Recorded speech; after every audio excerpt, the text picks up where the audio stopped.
Muda mfupi tu baada ya Marekani na Iran kutangaza kusitisha mapigano, Israel iliangusha makombora mazito huko Lebanon kwa kama dakika 10 hivi na kusababisha mauaji ya mamia ya watu na uharibifu mkubwa wa mali kuwahi kutokea tangu vita hiyo ianze. Sasa kila mtu amemshangaa Israel kwa nini amefanya hivyo wakati kumetangazwa makubaliano ya kusitisha mapigano. Yeye Israel anasema makubaliano yalihusu mapigano dhidi ya Iran na kwamba Lebanon haikuwa sehemu ya makubaliano hayo.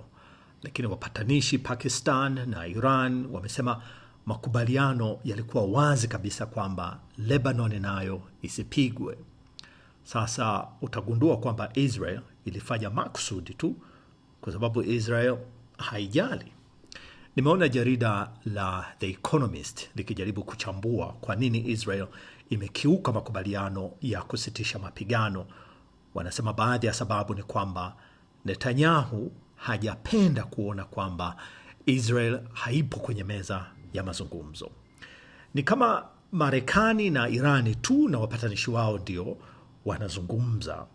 Sasa hii inamfanya yeye Netanyahu aonekana kama vile hana maana, wakati yeye anataka kuonekana kwamba ana nguvu na wa muhimu, na hasa kuelekea uchaguzi mkuu nchini humo ambao inabidi ashinde.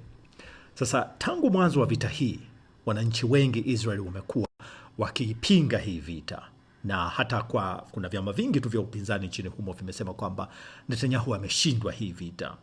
Sasa ni kama anagangamala ili apate kitu cha kuonyesha kwamba kweli ni kwamba yeye ameshinda hiyo vita. Sasa ametoa maagizo kwa serikali yake kuanza kufanya mazungumzo ya moja kwa moja na Lebanon. Hata hivyo, Lebanon inataka Marekani iwepo na yenyewe ishiriki hayo mazungumzo kwa sababu haiamini Israel.